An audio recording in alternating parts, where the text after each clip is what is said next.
reminding everybody of Yeah. that. Yep.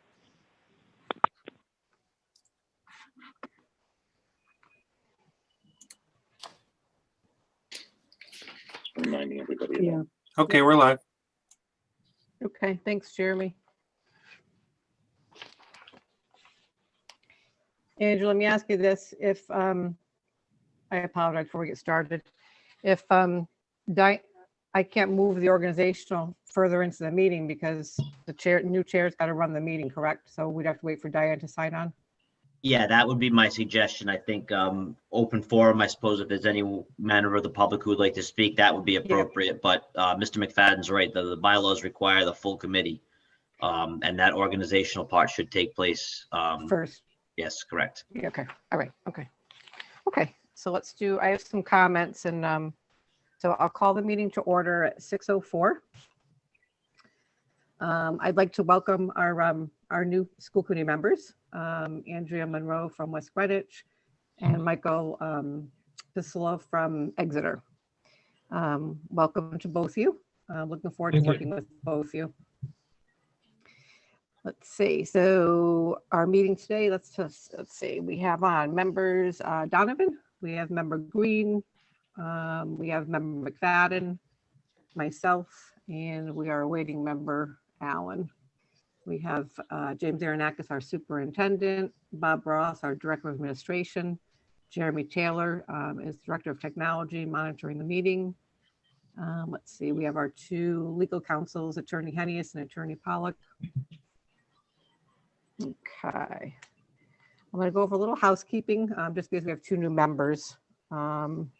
So I respectfully ask that the school committee members and the administrators keep themselves muted when you're not speaking, just because it helps with the attendees hearing and prevents feedback.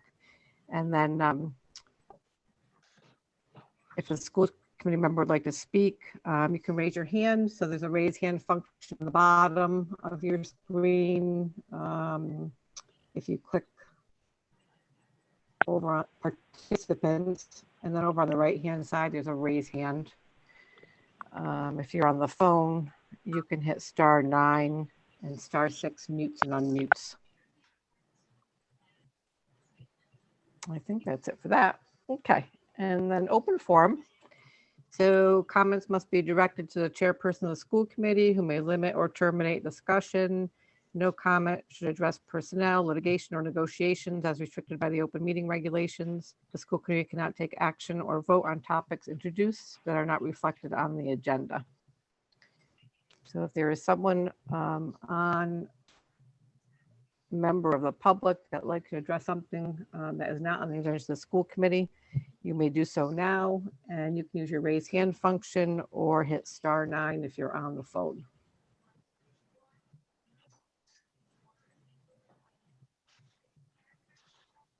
Okay, I don't see anyone. Okay, so now we're going to take a brief pause while we wait for Diane.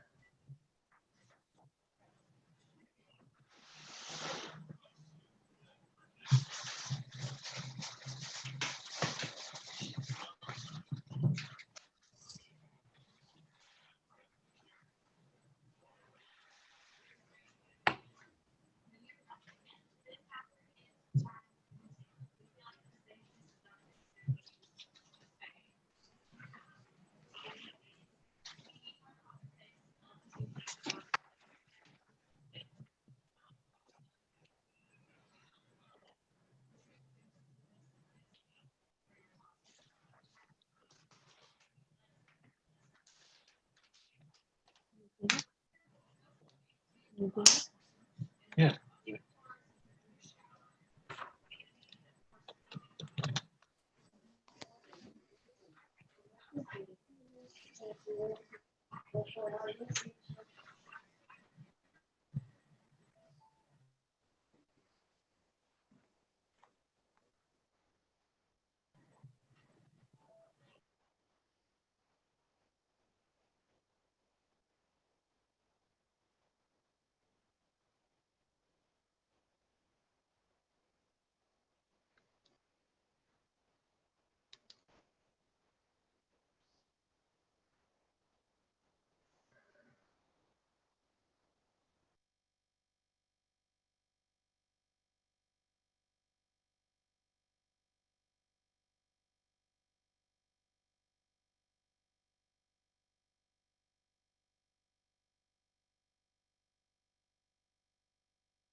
Is admin Diane?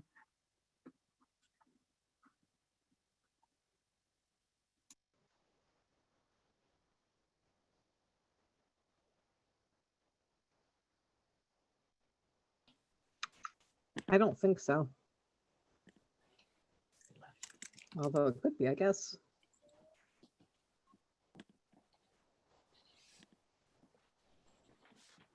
Diane, are you on? Yes. Oh, good, okay. Perfect. Okay. Very good. Okay, we will go to the school committee organization. So we have election of the school committee chair, the vice chair, the clerk, and the Rhode Island Association School Committee delegate. So first we will open up the floor for nomination for the chair.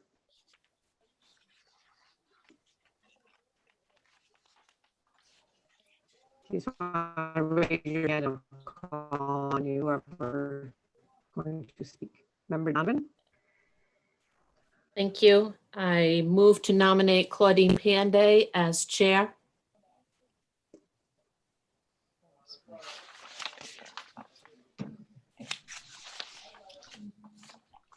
Is there a second?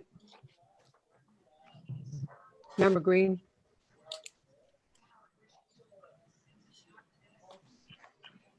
Did somebody second that? Member Green is muted. Member Green, you're muted. I'm sorry, I would like to second that. Okay. Do we have any other nominations for chair? Member McFadden? All right, I'd like to talk about this nomination. So I'm going to go back where we are, how we got there, and it won't take long, so let's be patient. Starting in 2002 to where we are today, our costs have nearly quadrupled. We've lost 27% of our enrollment, which makes us one of the highest costing per student school department in the state of Rhode Island, minus the micro schools, which would be like Block Island. Performance at the Metcalf Elementary School is troubling. 75% of the boys, when they leave sixth grade, can't read or write to state standards. None of the boys are exceeding in mathematics. And it's the only elementary school I could find that went down in both ELA and mathematics from the previous RICAS testing period. Very troubling. We've had problems with bond transparency. So what do I mean by bond transparency? I couldn't figure out, and I'm not alone in this, somebody's feeding back me, and I couldn't figure it out what the bond number was prior to going into any of the town council meetings. If it deals with the school, if it's bond related or budget related, we need to have that information and discussed by the full committee prior to us entering into any discussions with the town councils. Okay, that's courtesy. Right now, I think we've got a huge problem in that the town councils at this time lack support. Not our support, but rather they're not supporting us. I think that I don't know if West Greenwich is going to have the appetite again to basically tell their town not to support the budget, but the last time around the budget didn't exactly fly. That's not any news to anybody, right? So I can't speak to how tenable the upcoming budget's going to be, but I think it's going to have to be a very prudent budget in order for it to pass. Our student staff ratio, it's 10-to-1 again. It's counterintuitive to have the staff student ratio that we have and the Metcalf performance that we do have. And yes, we've recognized in the past Metcalf has an issue. But these are troubling issues, and I think that we need to address those. One other thing or a couple of other things. For the last 12 years, the membership, the membership of the school committee has elected as chairman an individual from West Greenwich. For the last 6 years, it's been Claudine. Since 2002, which is 18 years, the chairman has been, of those 18 years, 14 of them have been from West Greenwich, which is absolutely crazy. I don't think that the chairman is exclusive to any particular town, but that's been the case.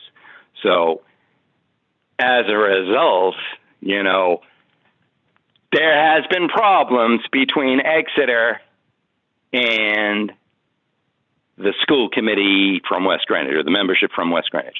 So it's been troubling. I think a lot of these factors are not favorable. I think we have to address these issues coming forward because we're responsible individuals. So that's what I got to say. All right. I'm done. Are there any other nominations?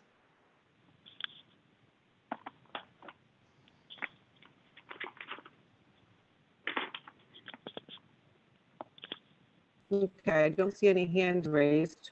May I speak So in we have a- support of my motion? Member Donovan, go ahead.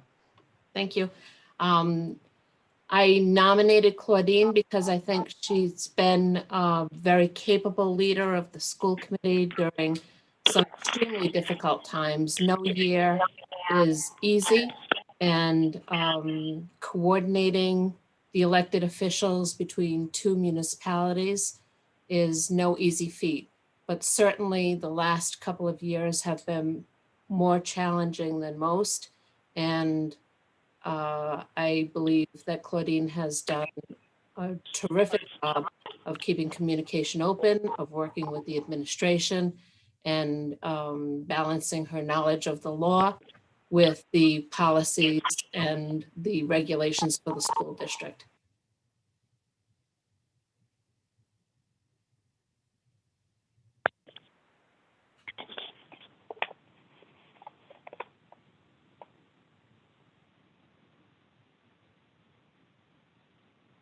Let's move this along if we can.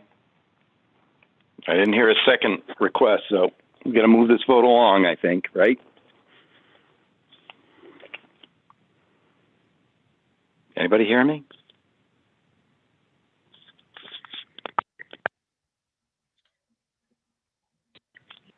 Ms. Pandy, you're muted. I apologize. I was being respectful to the committee members and doing what they're supposed to be doing. Okay, so we have a motion by Member Donovan and a second by Member Green for myself as a school committee chair. So we're going to take a roll call vote. Member Donovan? Donovan, aye. Member Green? Aye. Member Allen? You're muted. Diane, you're muted.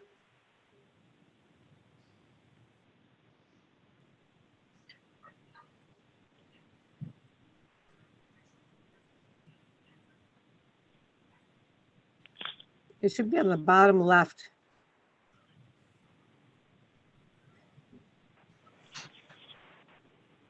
You can scroll Did it over unmute? the bottom bar. Oh, you got it. Yeah, no, you're good. You're there. Okay. You're good. Okay, nay. Okay, Member McFadden? Nay. Member Pislow? Who? Member Pislow? Oh, nay. Member Monroe? Okay, so I believe we have, oh, and I'm an aye. So I believe we have 4 ayes and 3 nays. So the motion carries. Okay. Okay, we move on to the vice chair. So I'll open up the nominations for the vice chair. Member Green? I would like to nominate Terry Donovan for vice chair. I will second that nomination. Do we have any other nominations for vice chair? I'd like to nominate Paul McFadden. Do we have a second? I'll second both.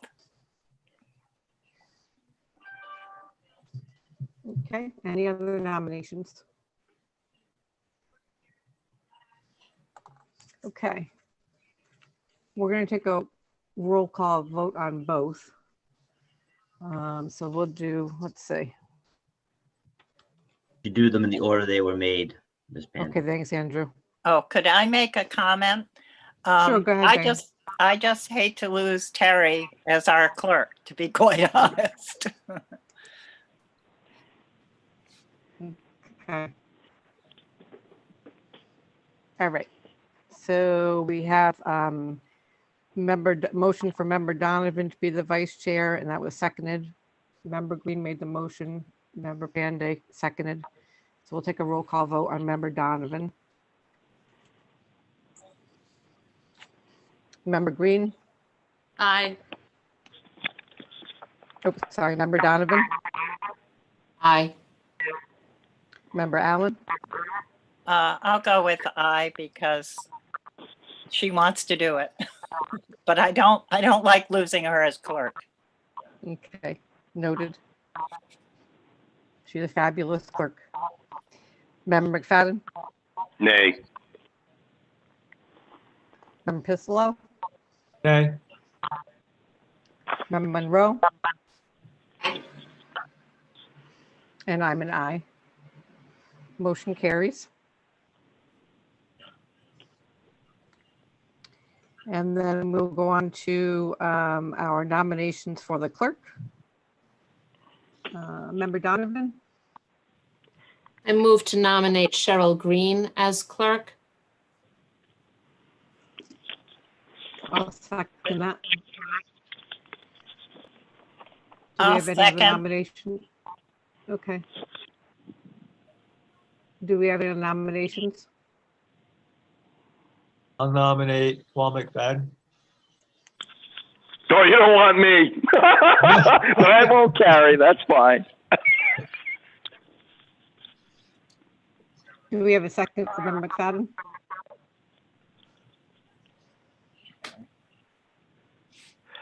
Yeah, I'll second it.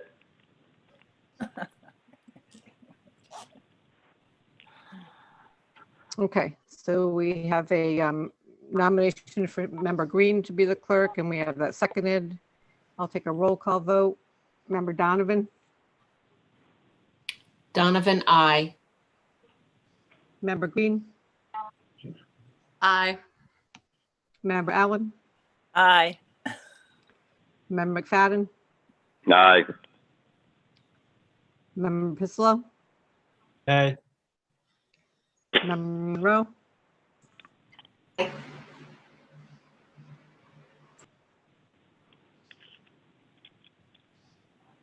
Member Monroe, I'm sorry, I didn't hear you. Apologize. I said aye. Aye, thank you. And I'm an aye. Motion carries. Okay. And then we have the nomination for the Rhode Island Association of School Committee delegates. That's usually the school committee chair who has the lead with the Association of School Committees, but that's up to you guys. So we need a nomination.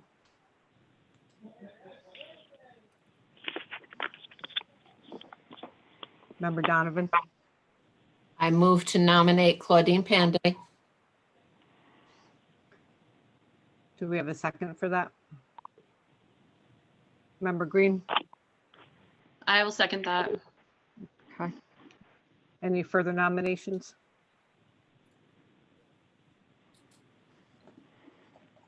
Okay. We'll take a roll call vote. Member Donovan. Donovan, aye. Member Green.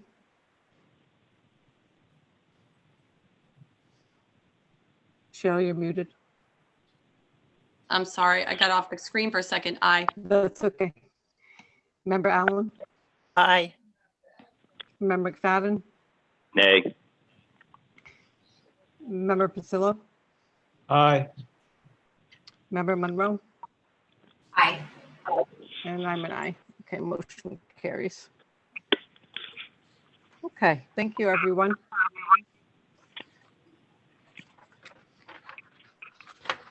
Okay, we will go over to the school committee member assignments.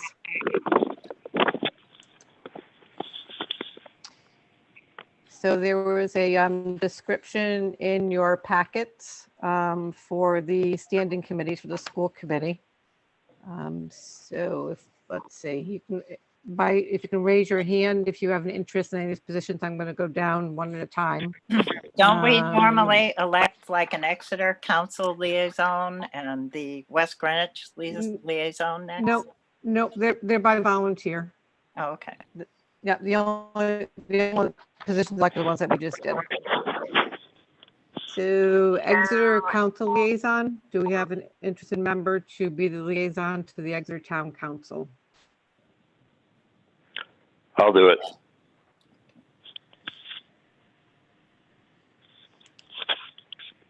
Okay, Paul.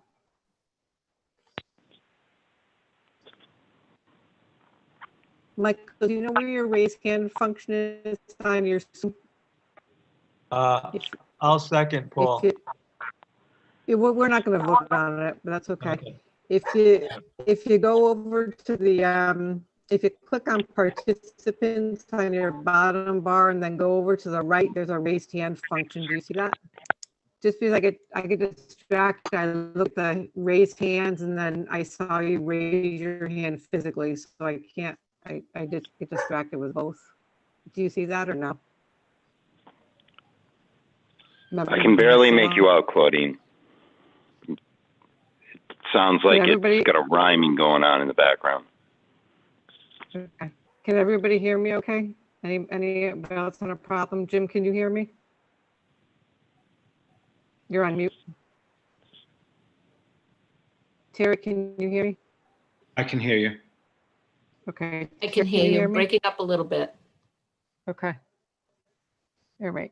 Okay, so we have Paul McFadden for the Exeter Town Council Liaison. The West Greenwich Town Council Liaison.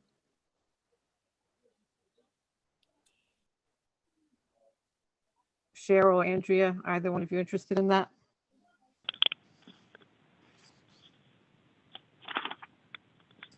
Who typically does it, Claudine? Did you do it before? No, Lee did it. I mean, I'll do it if Andrea is not interested, but Okay, I'd appreciate it. Andrea, are you good? Yeah, I'm good. Okay, Cheryl, thank you so much. Okay, so we have Cheryl for the West Greenwich Council Liaison. Food Service Liaison. I can do that. Thank you, Diane. Okay, Policy Subcommittee. I'd like to stay on that, so I'll stay on that.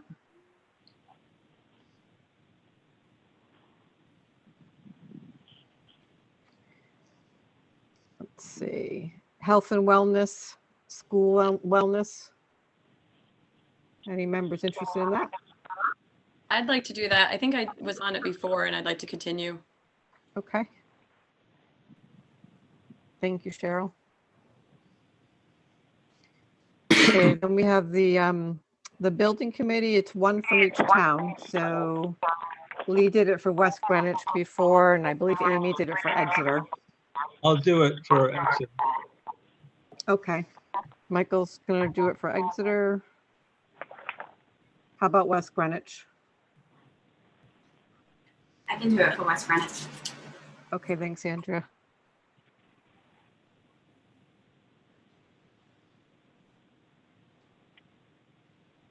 Okay, then we have the District Emergency Response Planning Team. We really haven't had too much of that going on, but I know I did it last time. I'm still okay with it. Does anybody else have an interest in doing it?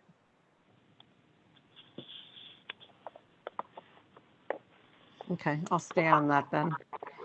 And then the local advisory committee, I would volunteer for that. thanks, Terry. Thank you.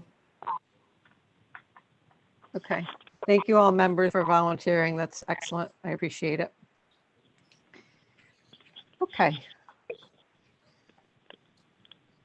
I'm going to go on to item C. We have the reaffirmation of the Code of Basic Management Principles and Ethical School Standards. We're now in General Law 16-2-9.1, and the copy was also enclosed in your packets.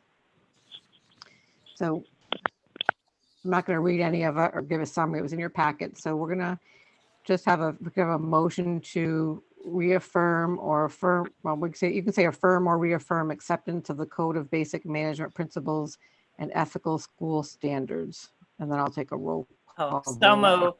moved. Second. A motion. Hey, 1 second, I have a comment. Yeah, go ahead, Paul.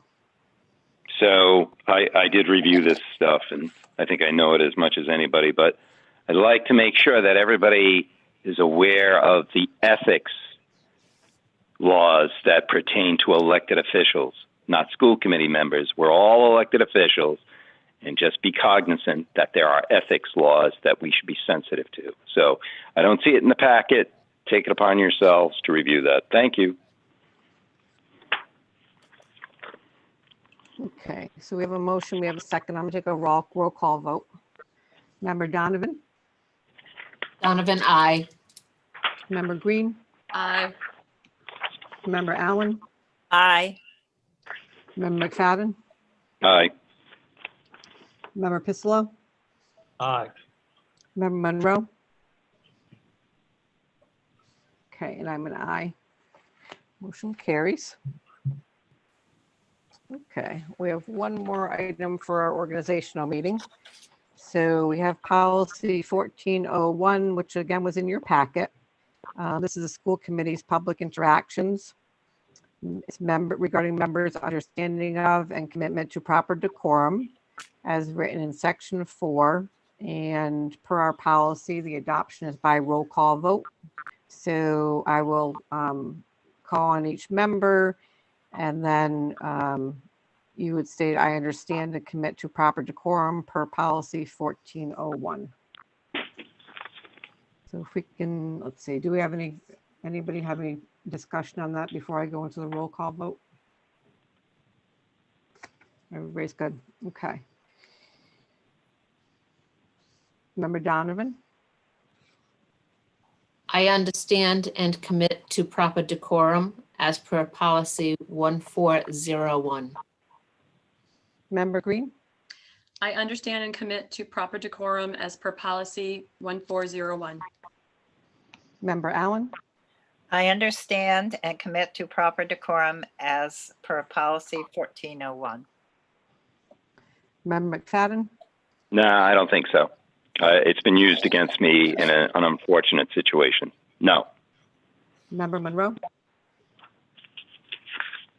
I understand and commit to proper decorum as per policy 1401. Member Pasillo? 1401, that's for proper decorum and as written in section 4, adopted by you guys. Yep, so yes, you just have to say, I understand and commit to proper decorum as per 1401. Correct, Okay. I thank you. do. Excellent. And I understand to commit to proper decorum as per policy 1401. Okay, thank you, everyone. Okay, we'll go to routine items. We have the consent agenda. Superintendent Aaron Eckes. So under consent agenda, we have the approval of our last meeting minutes from November 24th. That was a regular meeting. We have one leave of absence for the remainder of the school year, and we have our monthly bills. That's all that's contained in consent tonight. Okay. I know we have to pull the meeting minutes because we have our 2 new members. So we'll pull the meeting minutes of November 24th. And if we can have a motion to approve the consent agenda less the meeting minutes of November 24th. Donovan, so moved. Do we have a second Second. for any discussion? Comments, questions on anything? Okay. I'll take a roll call vote. Member Donovan, Donovan, I. Member Green, Aye. Member Allen,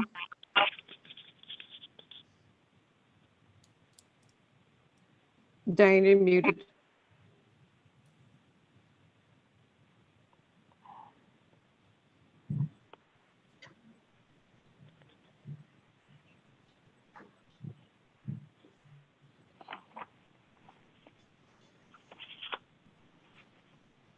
Just raise your hand if you're an aye. Physically raise your hand. Thank you. Member McFadden, Aye. Member Pasillo, Nay. Member Monroe. I can't hear you. I'm sorry, Andrea. Aye. Aye, okay. Motion carries. And then if we can have a motion to approve the meeting minutes of November 24th. Donovan, so moved. Second. Member Green seconded. Okay.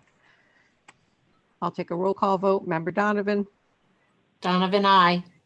Member Green, Aye. Member Allen, Aye.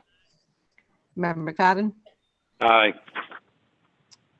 Member Pasillo, Nay. Look at that. yeah, Should you be can abstain abstaining. if you're not there. Abstain. Member Pasillo, you can, Member Pasillo, you can abstain if you weren't at the Abstain, meeting. Thank you. Okay, yeah, you're welcome. Member Monroe, Abstain. and I'm an aye. Motion carries. Okay.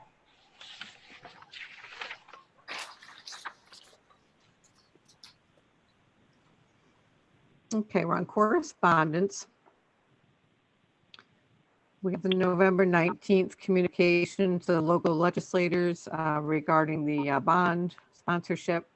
We have communication from the New England Association of Schools and Colleges to Principal Chandler regarding the accreditation. And we have the Rhode Island Department of Ed memorandum of agreement for the SBA COVID-19 Capital Fund. Do we have questions, comments pertaining to any of those 3 items? On the accreditation, Member I McFadden, started reading and I wanted to make, and I got confused. So is it that the accreditation process is continuing, or was the correspondence an agreement that says you will make us aware of any changes that occur, such as layoffs in guidance counselors, teachers, et cetera? I want to make sure I understand the correspondence as to whether the accreditation process is continuing or we are accredited, which I thought was the case, and this is just a correspondence that says we will let the New England accreditation people know when we change the status of our school, as an example, guidance counselors and teachers. Jim, thank you. Yep. So it's a little bit of both. We are accredited. We received our accreditation after the last visit. This was a correspondence related to the principal submitting her 2-year report, which is a requirement of the after the accreditation takes place.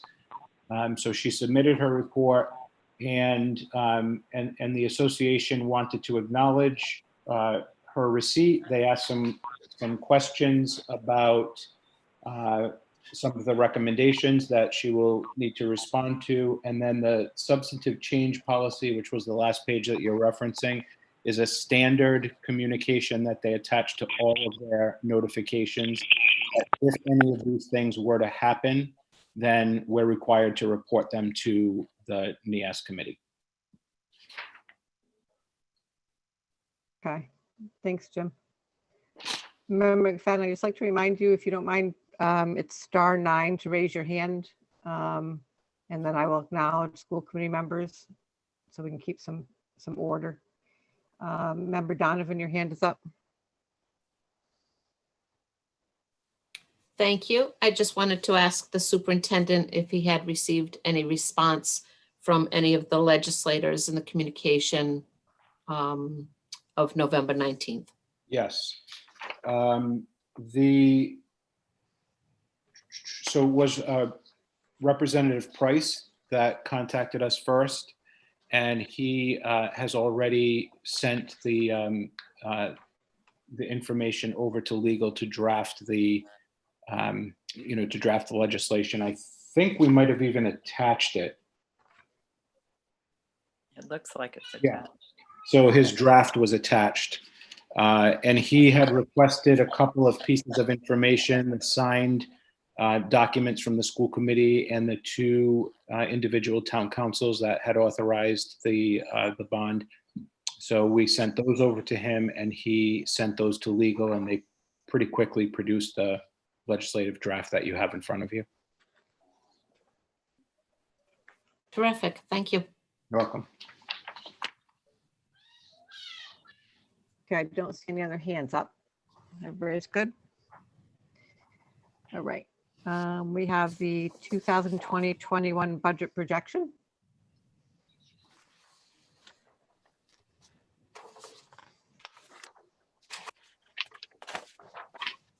So again, the budget projection is just showing we're still monitoring the revenue. It's my understanding that after the first of the year, the state will be voting on the 21 budget.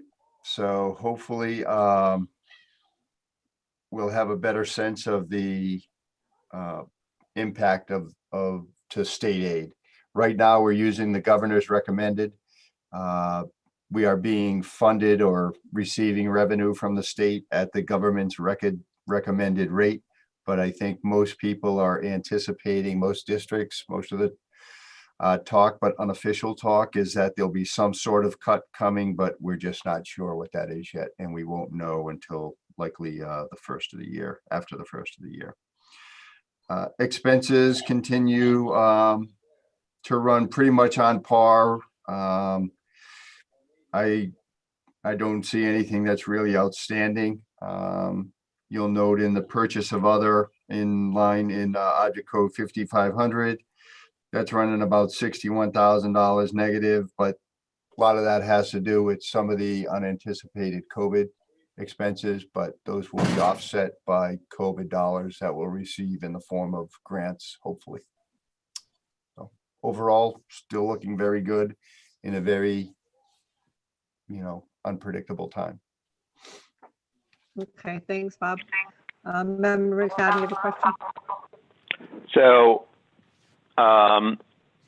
if I'm looking at the spreadsheet that says budget projections 2021 dated December 8th, 2020, this has been mentioned before about the costs of a negative $158,000, negative $147,000. I'm all the way at the bottom towards the right. And some of these expenses are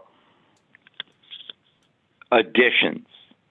So, for example, additional busing at Metcalf. So that was an extension of service. And I don't know if we went into an agreement, not exactly into the details for that, but I'd like us as a school committee to actually appropriate the money at some point in the near future, not this meeting. If you want to, you can.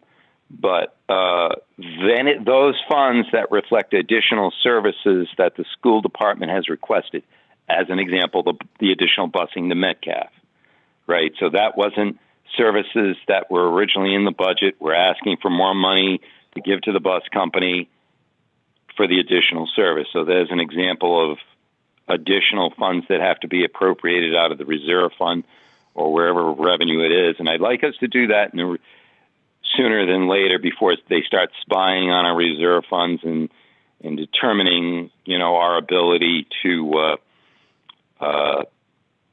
take a cut.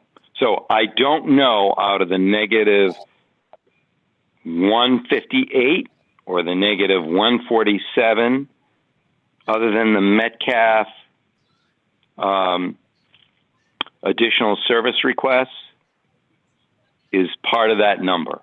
So there are, like I said, there may be additional cleaning issues that are covered under the CARES Act, the COVID money from the state. But I'd like us as a committee to address appropriating out of the reserve fund to make sure that that balance goes to zero if there are additional services in there, which there probably are. Does anybody have any concerns with not doing that or doing that? And I'm not expecting it now because there isn't a breakdown of that negative number. Does anybody understand what I just said? It was kind of confusing. Okay. So it doesn't have to be in this meeting, but I think it should be before year end and people start looking at the numbers. That's what I got to mention on that matter. Member Donovan? Thank you. I just had a question about the quarterly payments for the local contributions. Are those being received on schedule? Yes, they are. They are being received on schedule, so Thank you. No adjustments to them? no adjustment yet. I know that the Exeter, the balance that was in discussion, they were taking that up, I think either at last night's town council meeting, maybe. The $30,000 for the roughly $30 to $34,000 difference.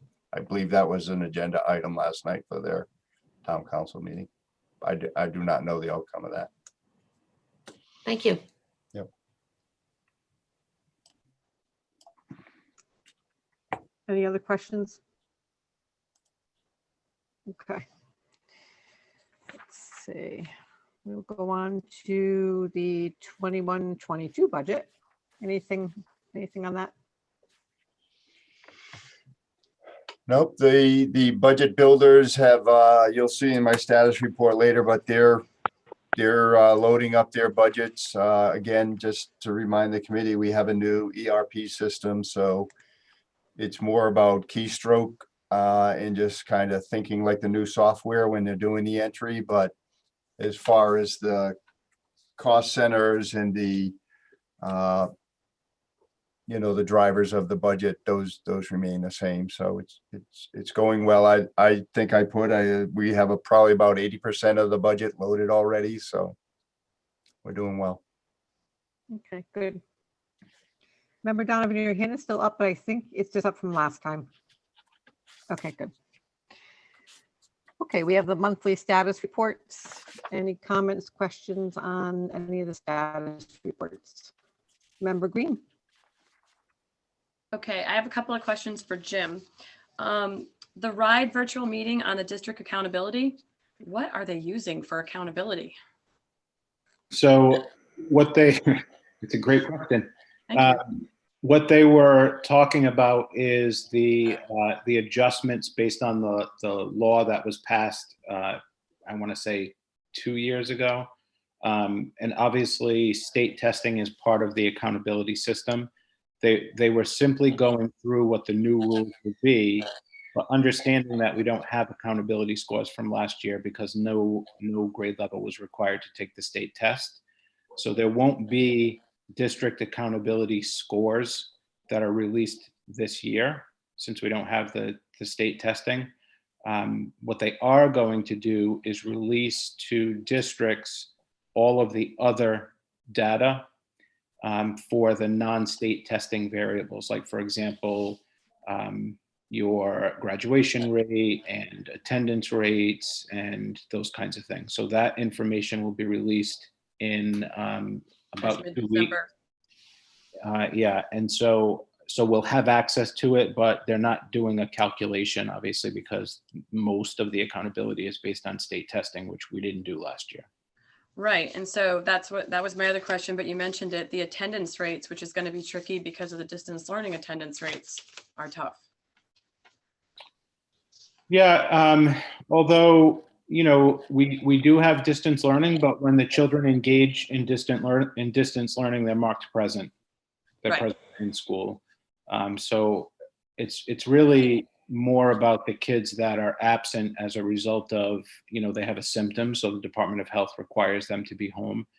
And if they are home and they're engaging in their work, because we have distance learning happening at every grade level, we have an opportunity to mark those children present. Right.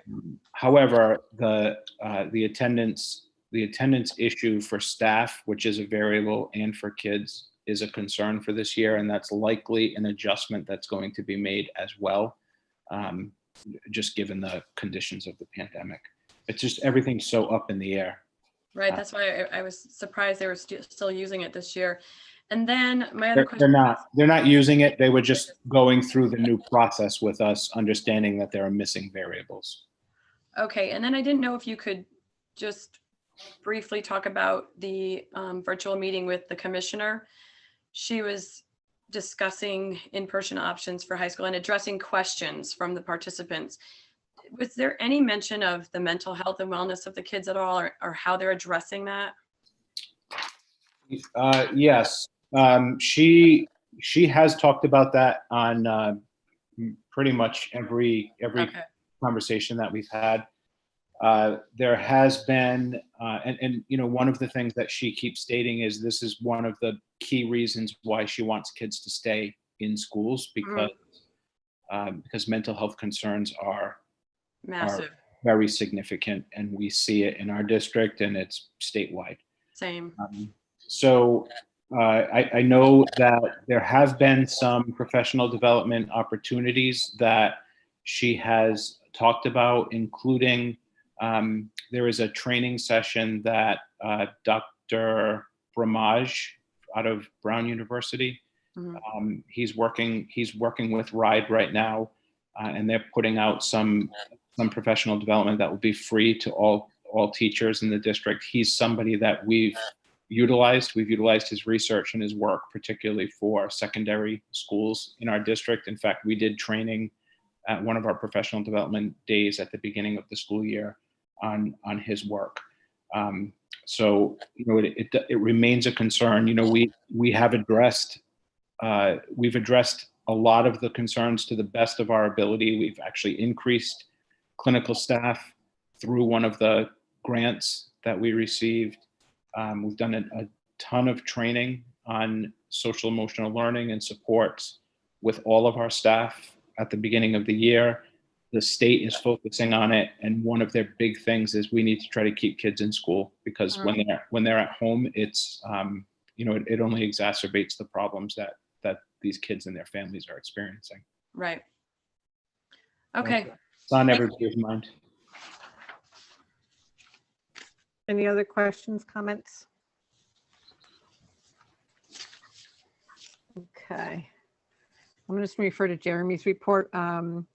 It looks like he was appointed to be on the board of the Rhode Island Society of Technology Educators. Just want to say congratulations to Jeremy, and that's awesome. Good job. Thank you very much. You're welcome. Okay, monthly subcommittee reports. Any reporting out on that? Or any of those committees? No, I don't have anything new. We actually had that on the agenda at the last meeting as well, but we included it here in case there was anything that people wanted to talk about, only because there's just the one meeting in December. Okay. Ready? We will go on to new business.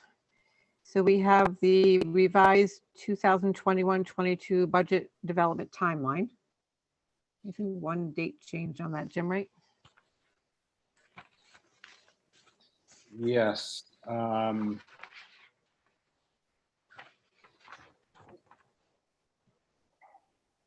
don't remember what the date was that was changed. Do you remember, Bob?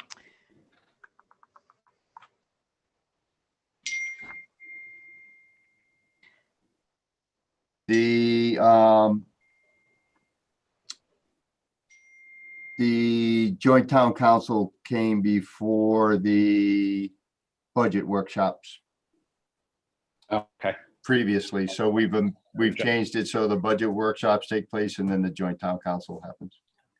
and I know one of the other adjustments was that the superintendent's draft budget would be available now on January 4th, which is the first day after the holiday break. And I think the prior version of this might have had a different date on it. So you actually have access to the report earlier. Okay. Any questions on the timeline? Everybody's good? Okay, we need to vote on it again. So if I can have a motion to approve the 2021-22 budget development timeline as revised.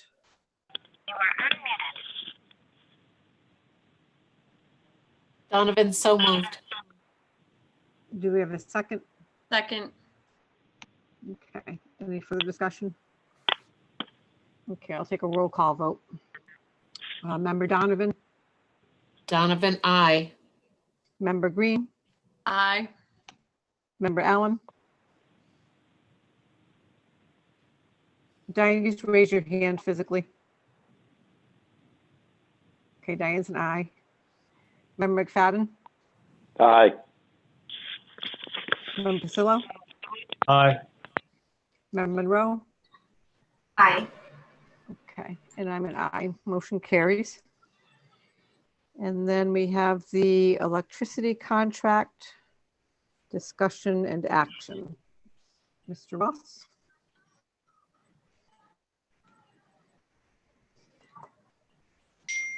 So this is, excuse me. So in your packet, you see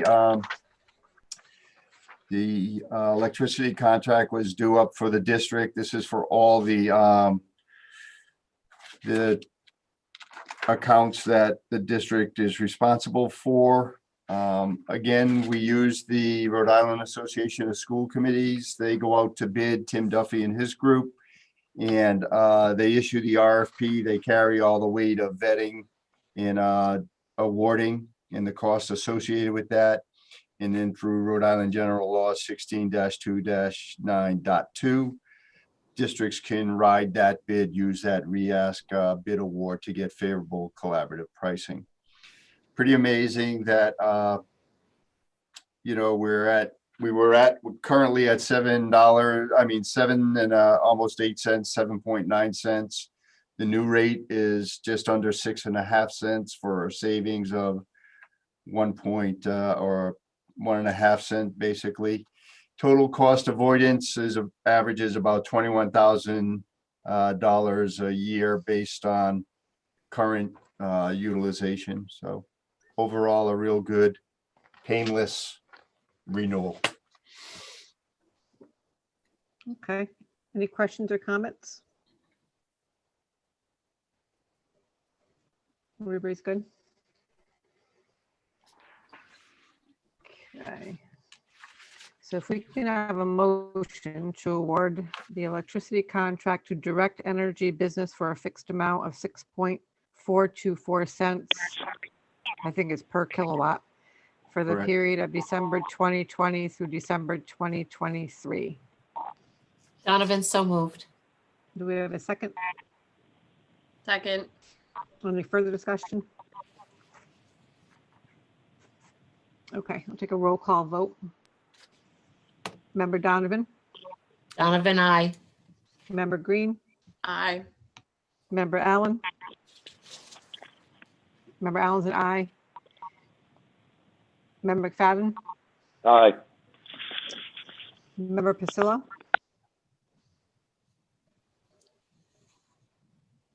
Michael, Aye. you're muted. Oh, there you go. Okay, is an aye. Member Monroe Aye.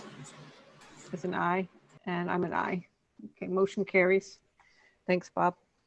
Thank you. Okay, we have unfinished business. We will move on to the October 1st enrollment.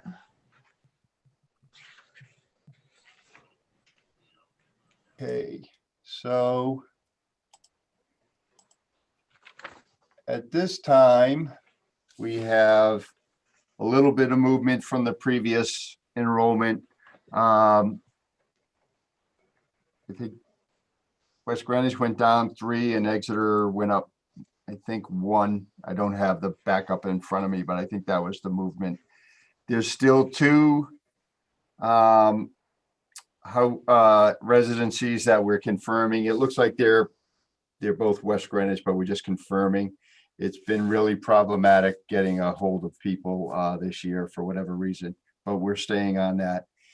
And then, and most of this change has been driven by the West Greenwich side. I know there was conversation, we had conversation about did Exeter Town Council receive it or not? And Lynn Hawkins and I have been working on that, and I gave her all the latest information on November 16th, 2020, and we went through it and clarified it. So I'm not sure if they've gone through their enrollment figures yet. So I'm just waiting to hear back from them.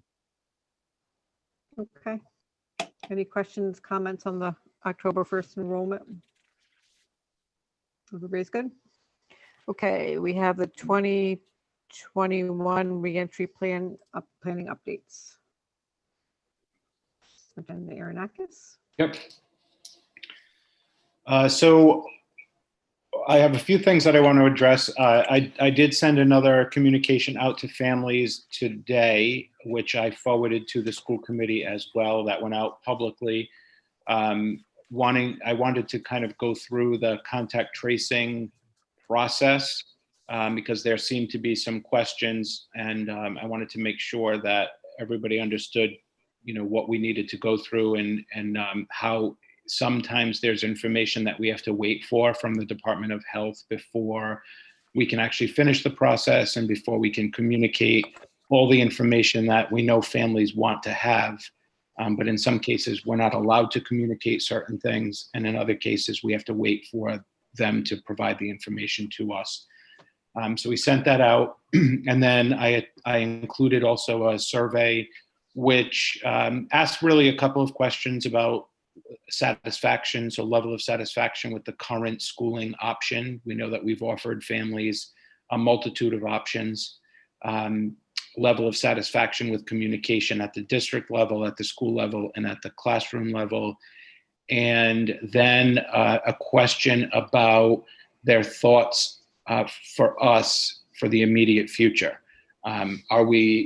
Do they remain comfortable and satisfied with the current district's plan, or would they like us to pursue possibly moving into a more restrictive setting given the current conditions? So that went out at, I'm going to say, roughly 2 o'clock today. I know Jeremy sent it out for me. I think it was around 2 o'clock. At 5:30, before I logged on, I checked to see if we had responses. We had over 300 responses by 5:30. So we'll continue to collect that information so that we have some data to look at and see if there are some decisions that we need to make going forward. Outside of that, we have continued to communicate with the Department of Health. All of the building administrators joined me today, first thing in the morning, with a team from the Department of Health to really talk through some questions that we had around current cases, contact tracing process, and so forth. It was a really helpful meeting. We met with the Department of Education this afternoon, late this morning into this afternoon. And tomorrow morning, the officers of the Superintendent's Association will be meeting with the commissioner. So I'll be part of that meeting tomorrow morning. And one of the things that we haven't heard anything specific on, but there are rumors that are out there. So we want to try to understand what the thinking is for at least the time period after the vacation, right? Because right now we are beginning to experience some hikes in cases. not necessarily in our schools, but in the community. And as a result, we have a number of children who are quarantined as close contacts. We have staff members who are quarantined as close contacts. It's getting more challenging. But a lot of it has to do with holiday get-togethers, the Thanksgiving get-togethers, holiday travel. We're beginning to see some of those spikes occur. So Christmas is coming, New Year's is coming.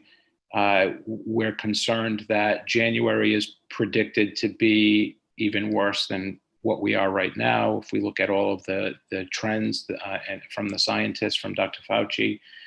So we're thinking that maybe, and again, nothing has been confirmed, but there might be a statement that is made by the governor that we could potentially close down for a short period of time after the holidays.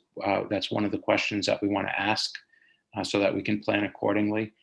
If that's the case, then obviously we'll follow what we're told to do. But in the meantime, in the absence of that kind of,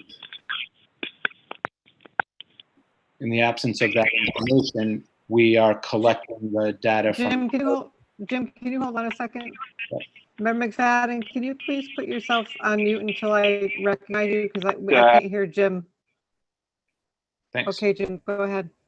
So in the absence of any recommendations at this point from the governor's office, from the Department of Health, from the Department of Education, we're collecting data from the community, and we'll use their responses to see if there are some decisions that we should make based on the desires of the community. That's the way that we've pretty much operated through the entire process of reopening. We've given families choices, and they've been allowed to sign up for whatever return model was their preference. We've allowed them to continue to make changes to their preferences.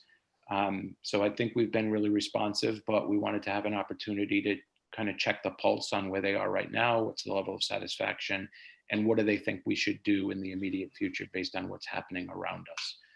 So, I will be sharing those results with the members of the school committee and members of the reentry team so that we can analyze and put together any next steps or recommendations that we might have as a result. And certainly whatever I learn tomorrow at my meeting with the commissioner, I'll share. And I know the governor is speaking on Thursday, and there's a potential that she'll make some announcement then. Again, I don't know anything. We have not been given a heads up about any kind of announcements at this point, but we know what's happening in the state with the trends, and we know that she will address it. So if there are any implications for the schools, I'll keep you posted on that as well. Okay, perfect. Member McFadden, you have a question? So I've been into the virtual meetings, Claudine, and when a member of the public body has a question, it usually stops for the benefit of the member of the public body. So maybe you can work on that. Anyway, Jim, what latitude, if any, do we have to shut down a school or schools just on general population or safety? In other words, does the school committee have the jurisdiction to shut down the school or the schools and go remote if it wants to? So that's. Or are we driven by metrics? Well, that's a tricky question. I think that most of the schools that have closed, so for example, Wawalum right now is closed, and that has to do with staffing. So we had a number of positive cases, we had a number of close contacts, we did not have enough staff to put a teacher in every classroom, and we don't have the pool of substitutes. That's the reason why that school is closed. Many schools around us are also closed for the exact same reason. It's about staffing. At this point, the governor has indicated in her guidance that high schools have we've been given the flexibility to move to a more limited return, meaning only bring in the kids that have the most significant need for in-person learning. We have not done that because in our district, the high school numbers are the best numbers in the entire district, with the exception of our preschool. Our preschool, knock on wood, has had no cases, staff or students at this point. I know that yesterday there were announcements that were made, or maybe it was Sunday, there were announcements that were made that a couple of districts are looking to close with the authorization of the school committee, but just close down for a period of time, either between now and the holiday break or immediately after the holiday break, or both. I know Charahoe has made that announcement. I know that South Kingstown has made that announcement. I know Cranston has made that announcement. West Warwick has made the announcement. So there are a number of schools that have closed, and that has to do with positivity cases, quarantines, staffing, and just concern over travel. It is not what's being recommended to us by the state. Again, we've only been given the flexibility for the high school, but certainly the concerns around the trends and the spikes that occur after holidays are real, and it is a concern of mine as well. I mean, I don't know that the governor or the commissioner could deny a school committee from taking the vote. I think it's happened in other districts, and if that's what you wanted to do, you certainly, I would assume that you can just do that. But my authority is just really around, if I can't staff the school, that's all I've been given. I think I got it. So what you're telling me is that we didn't enter into any kind of an agreement, nor to prevent us from, for whatever reason, closing a school or the district and going remote for a COVID concern. No. And the last year that was done because we were told we had to. The governor shut all of the schools down. This year, like I said, the only flexibility that we've been given is at the high school, which we didn't take advantage of because the numbers are really low. But, you know, if staffing continues to be a concern, if we have more people that are absent and we can't staff the buildings, there's not a lot that I'll be able to do. And I will say the other concern that I have, and I was on a call today with the superintendents from neighboring districts, also sharing these exact same concerns. The more districts that close around us, so Charahoe has closed, South Kingstown is closing. There are other districts that are looking at their situation, looking at their staffing, and making decisions that they may want to close as well, perhaps after the holidays, perhaps the week before the holidays. The more that happens, there is a domino effect, because we all have faculty members whose children, they live in those towns, their children go to schools in those towns. When those towns close, somebody has to be home for their young children. And the law right now says if your school closes and you need to be home to care for your child because the school closed due to COVID, you're entitled to pay under the family, what's that act called, Bob? Family? FFCRA, Family First Coronavirus Relief Act. Yep. So there's an allowance for them to take that time to care for children, and the law says that they get paid. So the more schools that close around us, the more there will be an impact on our staffing, because more of them will need to stay home to care for their children that don't go to school in our district, but go to school in the surrounding district. So I need to also kind of monitor what's happening around us. And even if my only authorization was you can close if you can't staff, if people around us are making those decisions, I may not be able to staff schools. So, so that's something that we've been talking about. We've decided that we're going to wait until after the governor speaks on Thursday, and then we're going to connect on Friday morning, just so I have a sense of what the other superintendents are thinking, along with the direction of their school committees. and it may be something that we have to talk about as a committee as well. And I think if that happens, we should have some good, strong data from the survey that was sent out today that we can share as well and use that as part of our decision-making process. Jim, just one thing on that FFCRA, the extended leave. Excuse me, who's talking? I'm sorry, this is Michael Polak. That's our attorney. I'm just All right, talking. so I wasn't finished. I'm sorry. Right. Thank you. So, Jim, did you say Charahoe and South Kingston were closed, or just the high school was closed? The whole, Going remote. They're not closed yet. Some of their individual schools are closed based on staffing, but they have made public that they are moving to virtual. I want to say it's the week before Christmas, the Christmas holiday, and then the week after the Christmas holiday. And does that require a vote from the school committee? I believe that I don't know if they voted or didn't vote, but the school committee has weighed in on the decision in those districts. Yes. All right. I'm done.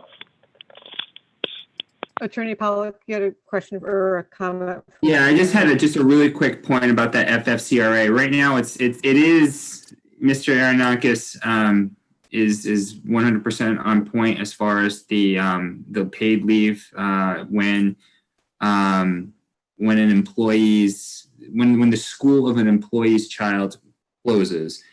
That is right now only it's part of the larger relief bill, and that expires at the end of this year. So I mean, a lot of it is up in the air whether or not it will be continued in Congress. Who the heck knows what's going on in Washington, but that, for what it's worth, it does expire at the end of the year. And then I'm assuming a Biden administration would extend it, but we'll see. And that's the calendar year that it expires, right, Michael? So at the end of December. Correct, December 31st. December 31st. And like I said, some of those schools around us they're concerned about the immediate time after the winter break, the holiday break, but they're also looking at the 3 days of the week prior to Christmas. So we are in school on the Monday, Tuesday, and Wednesday, and some of them have made public that their virtual assignment begins that week and then continues the week after. So again, if that happens, that's December, and we have staff that have children that go to those schools, and they're still entitled to get paid if they take the time. And if their kids are home, they're taking the time. And every parent that does that is another teacher that makes it more challenging for me to staff the buildings. And we don't have large supplies of subs in our town, or they don't even exist in the state or in the nation. We have gotten a few more subs, but it's not enough to keep covering those types of absences on top of the normal illness absences that we experience every winter. So there's just a lot going on. If we have a conversation on Friday and everybody around us is making that decision, and we know that it's going to be really challenging for us to staff the buildings. If I can't staff the buildings, I can just close it. But if I could staff the buildings and the school committee wants to take action based on the survey results or whatever other variables you want to consider, then we would need to get together and have that discussion, and you guys should weigh in. Okay. Member Green, you have a question? I do. Knowing that the, doctors and even the Brown University doctor you all spoke to, Dr. Jha is best, that why the kids need to be in school. And I understand the whole situation, but I think, the CDC recently recommended changing the quarantine from 14 to 10, but Rhode Island is not entertaining that as of right now. Correct. So, and then you have the isolation factor, which is different than the quarantine. The isolation is for sick, and their amount of time outside of work and school is less than someone who's quarantined for being a close contact who never ever gets sick. I mean, I can honestly say at my school, all of the kids that were quarantined because of a school contact never got sick.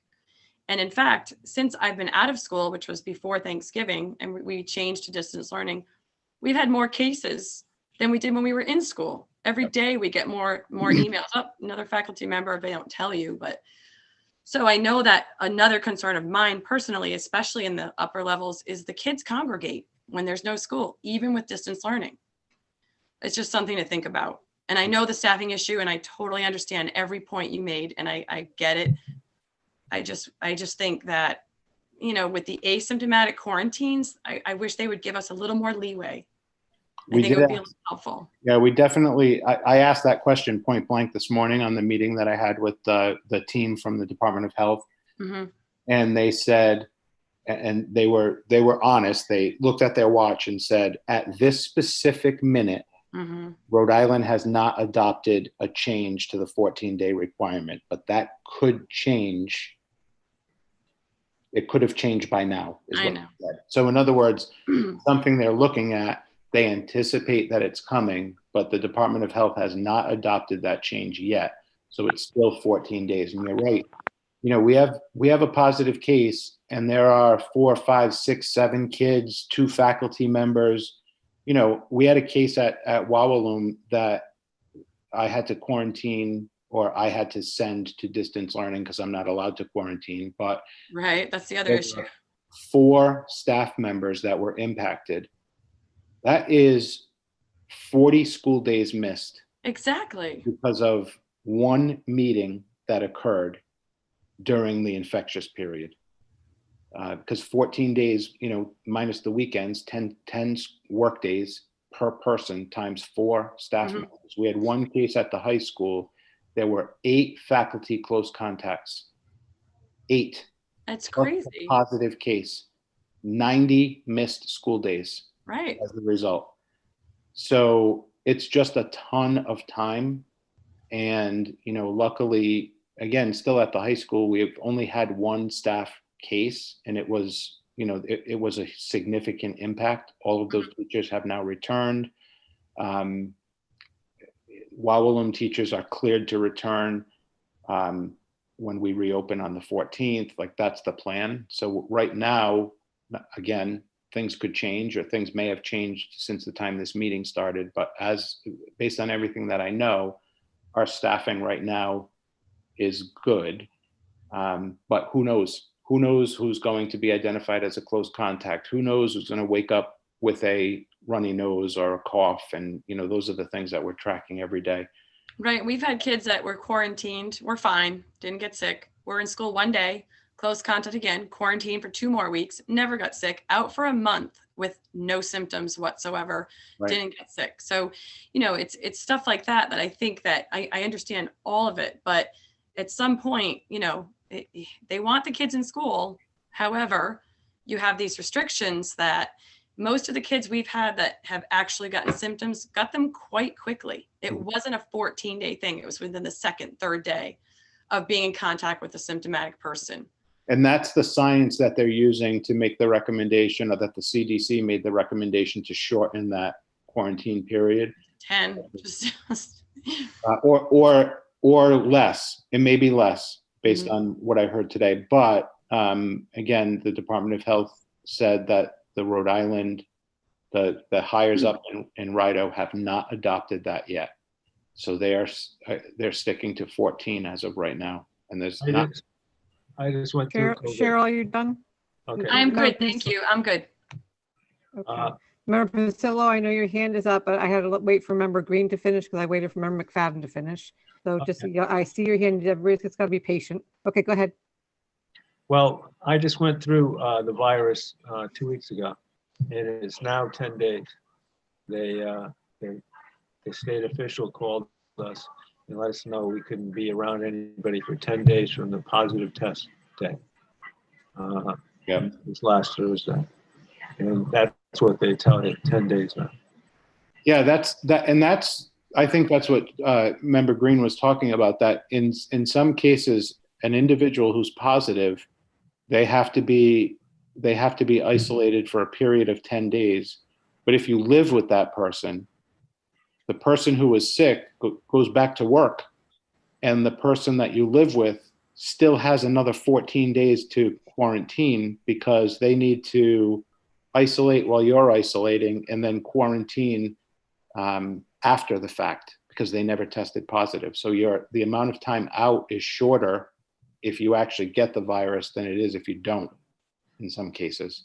So it's hard to track all of that stuff. I think our building administrators and I have become fairly expert at understanding the rules, whether we agree with them or not. These are the rules that we have to follow. And it's just a lot. There's a lot of reasons why people can't come into the buildings based on the Department of Health rules that they have in place. That's kids and adults. So every day is an adventure. You know, how many people are out? How are we going to staff those rooms? Thankfully, we've worked out some agreements where, you know, we have some flexibility with how we use our staff. We have staff members that are out, but they're not sick. So they're able to teach by remoting into their class.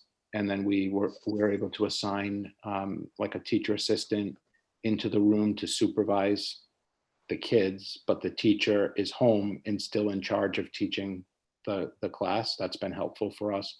It's allowed us to use people that are not certified as teachers just to supervise the room, to manage the room, because there is a certified teacher teaching.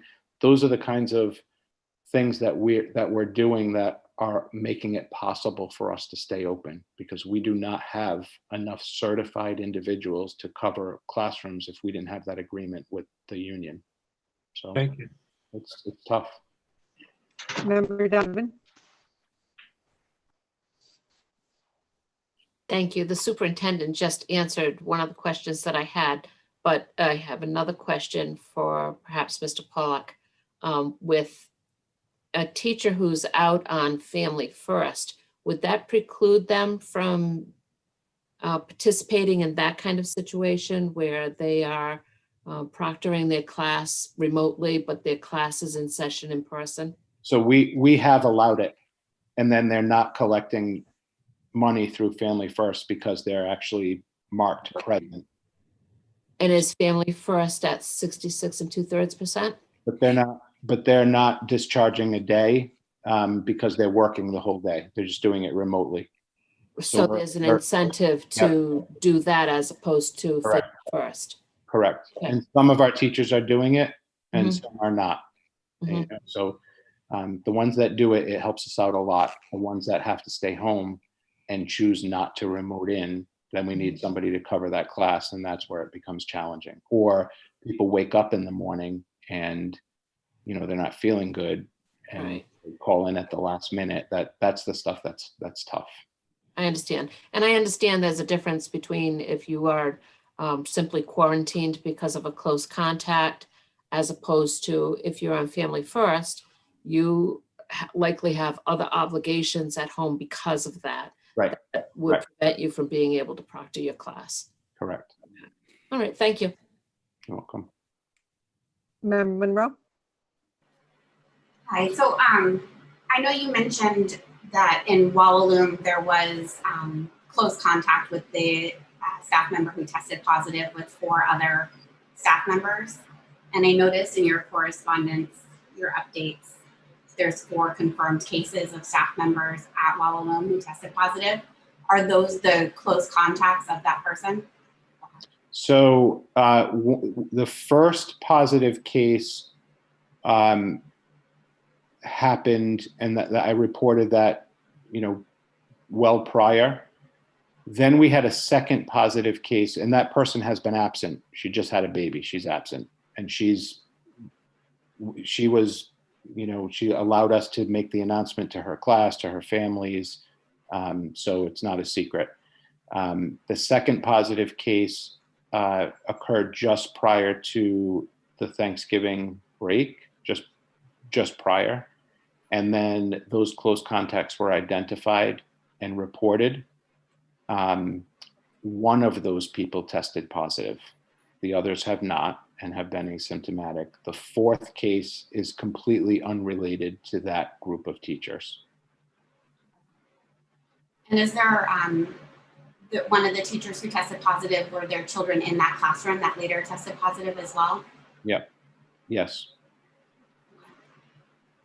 So because of the staffing issue, we closed, but perhaps limited any additional exposure or spread. Right. And that's why we so we ended up quarantining that entire class. You know, we put that class on distance learning. We reported to the Department of Health. Again, it's a kindergarten classroom. They're 5 years old. The teacher does have close contact with the kids because they're 5. And so it's a lot harder to manage distance in a classroom of kindergartners than it is to manage distance in a classroom of 5th graders, as we can imagine. So they were all reported as close contacts. And we put the class on distance learning. The Department of Health notified of quarantine. Some of the children did end up testing positive, but the class was immediately put on distance learning. So we prevented any additional spread, which is really the reason why we do what we do. But, you know, there were a lot of cases at Walloon in a really short period of time. The Department of Health has really been responsive to that school. We talked about that school in particular quite a bit today. They did offer all of the children in that class, symptomatic, asymptomatic. They offered testing just so that we could get a sense if we had additional kids that were asymptomatic and positive. I know that that has resulted in additional positive case. So, you know, but again, no additional contacts and no additional quarantines because the kids have not been in school. The Department of Health said it was the best decision that we could have made. So that's where we are. But then they cleared us. They said we're well beyond the time, and you should be clear to come back on the 14th, which is what we have scheduled. But we'll stay in touch with them and continue to monitor what's happening in that school. We want to make sure that it's safe before we bring kids back. Thank you. Okay, everybody's good? I think I got everybody. Okay, thanks, Jim. Okay. Okay, we have the capital project update bond discussion.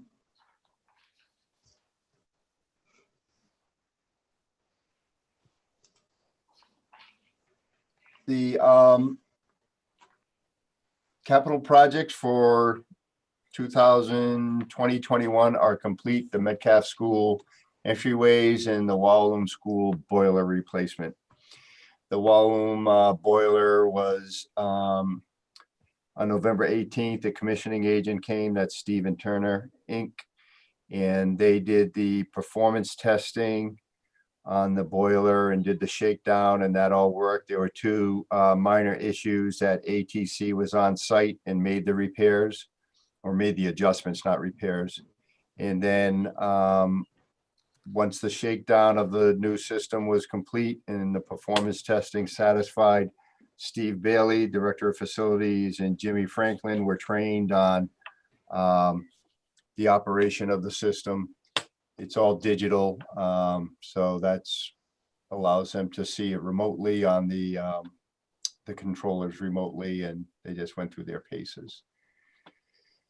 So that essentially wraps up the capital projects that we started 5 years ago under the existing MOA, Memorandum of Agreement, that expires at the end of June 2021. The stage 2 approval for the next for the $17.8 million bond projects, that was approved. We have the approval from Ride School Business Authority, and the legislation is moving through. Our bond counsel is ushering that along with the help of Representative Price, as the superintendent referenced earlier. And I received a copy of an email.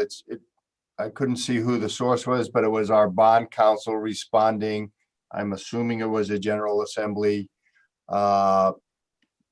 clerk or somebody who manages when the bills are to get onto the floor.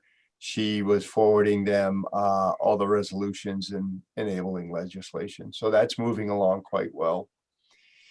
And you know, the next step is really for the bond project is to wait for the towns to appoint their members to the Capital Project Building Committee, which should be within this month. And then we'll start to have our phase 3 meetings. So kind of exciting and moving along. Again, the timeline being the enabling legislation in the act get onto the state budget. They're all involved. They're all wrapped up into the bond referenda that gets passed. That then allows us to, or allows the school committee and the school committee to have their voter referendum on the bond, which is necessary, and that could happen, during the all-day referendum in April. We're not sure when the Council on Elementary and Secondary Education is going to meet. The schedules are all off kilter right now. So they would they could either meet to give the final approval to our projects before April or post-April. All good news. That was a lot of words, but it's all good news. Okay, thanks, Bob. Okay. Anybody have comments on that?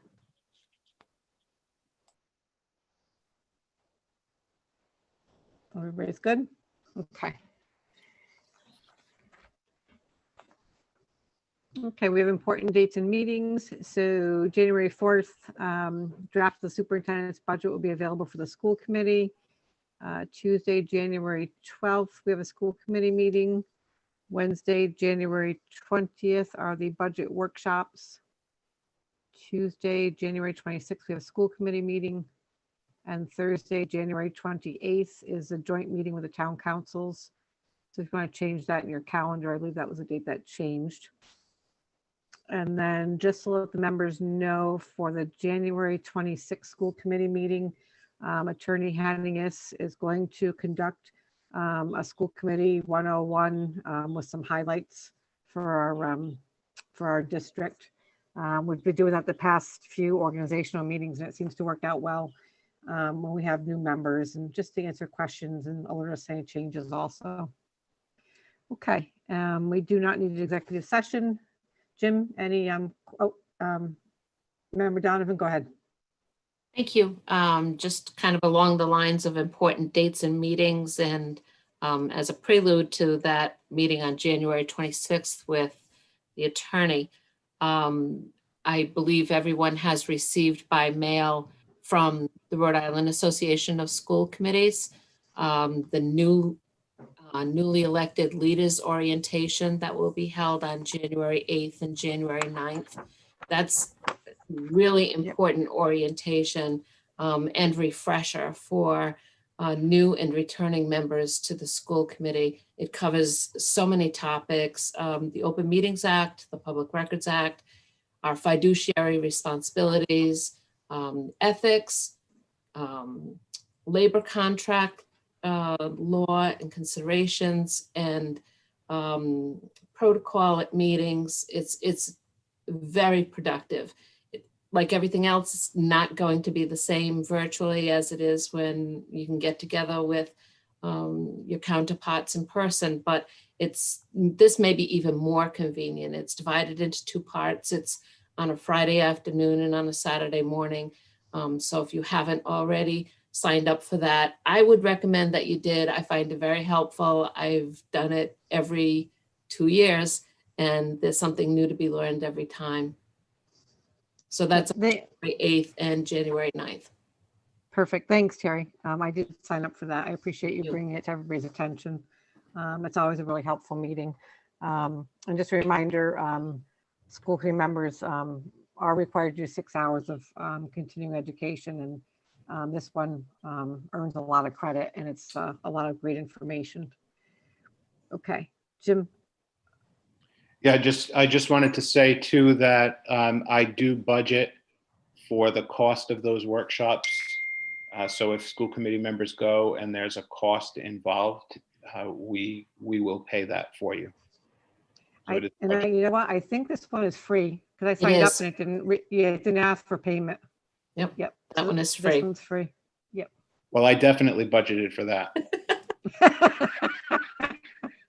I'm thinking it's free because they don't have to feed us. Right, exactly. Right.